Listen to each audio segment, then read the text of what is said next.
So this is from Lewis Steele. And it says, Liverpool remain on the sidelines waiting to see what happens. Of course, they still want Alexander Isak, and they will absolutely do a deal if the opportunity allows. A story is circulating in well-placed circles, not connected to either club, but familiar with the inner workings of the transfer industry, that Isak was under the impression that a bid of £100 million or more would see his release from Newcastle. Now let me read that last part out again, because it's not he saying it, it's not Newcastle are saying it.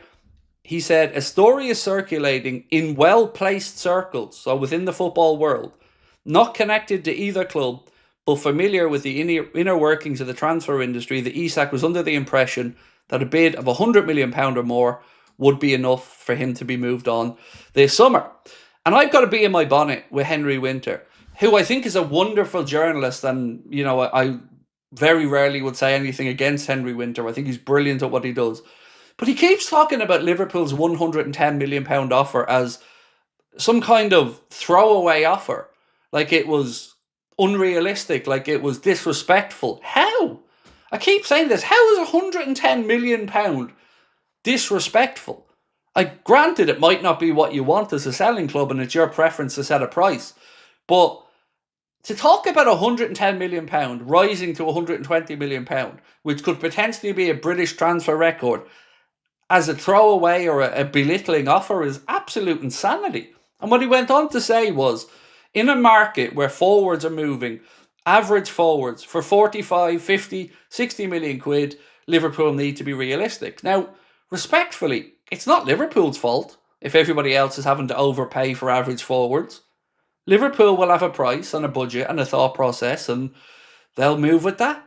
£110 million, it might not be the number, like I've said, but it's hardly disrespectful. It's hardly blatantly low, is it? It's £110 million. If we all lost the run of ourselves here, it's an awful lot of money. Now, Newcastle are seemingly backing away at the moment from Nicholas Jackson because he looks like he's going to go to Aston Villa, or at least the latest is that Aston Villa are pushing really hard to sign him. Fabrizio Romano said, Villa are pushing for Nicholas Jackson, top target wanted by Unai Emery. Emery was Nicholas Jackson's coach of Villarreal. Relationship is excellent, with talks ongoing over a formula structure of the deal. Villa are also aware of competitors and several other top clubs interested. Newcastle, meanwhile, have apparently had a little look at Jørgen Strand Larsen of Wolves. Again, £60 million is the price being thrown around there. So there seems to be a bit of movement, a bit of action today that if, let's say, in a hypothetical world, let me ask this actually as a poll. So I want to ask you, if Newcastle United were to get Visa and that they were to get Larsen, do they sell Isak? What are your thoughts on it as Liverpool fans or football fans right now on that one? So we'll let that poll run. Do have a vote on it and let me know what you're thinking. Stevie said, Craig, I wonder if Isak absolutely wants the move. Ultimately, he hands in a transfer request and takes the hit financially, or is it about the money for him? I couldn't tell you whether he takes that financial hit. Now, it's been spoken about quite a bit, and I've seen journalists writing about it quite a bit as well. I think ultimately that's going to be a personal decision for him if he thinks it will push the move along. But I don't know, mate. I don't know the answer. It certainly wouldn't do any harm in the situation other than financially to him if he did put in the request. But, you know, again, listening to Henry Winter last night on Sky, he was saying that a lot of people assumed at the PFA Awards, once that Instagram post from Isak dropped, that it would be followed up with a transfer request. But, you know, it doesn't seem to have come at the moment. I don't think Wolves are stupid enough to let their man up front go this late in the transfer window, in my opinion. Maybe, Mahmood, mate. I'm not saying it does or it doesn't happen. But, you know, all I can tell you is what's been reported. And, you know, I'm not a journalist, like I've said many times. I certainly don't know the ins and outs of Wolves transfer business. But let's wait and see, man. It's certainly not been ruled out initially by what I'm reading anyway. So let's wait and see if it happens. Andrew said, Hi, Craig. Can a player move twice in one window as Jørgen Strand Larsen moved to Wolves this season as he was on loan last year? Well, it's a really good question, Andrew. It's a fair question, mate. And I'm gathering the answer is yes, considering this interest is there. So, yeah, I can only assume, mate, that yes, he can. Or I guess they wouldn't be talking about the transfer, right? So let's wait and see how it pans out. Acos, Corey, how are you, my friend? Said Newcastle's response is a pitiful attempt at trying to be smug and bossy in a situation which is otherwise humiliating for them. The PIF attitude shines through. So for me, when I look at the Newcastle situation and their statement, it doesn't feel like it's one thing or another to me. It doesn't feel strong enough to be a real condemnation. It almost just is a something and nothing one.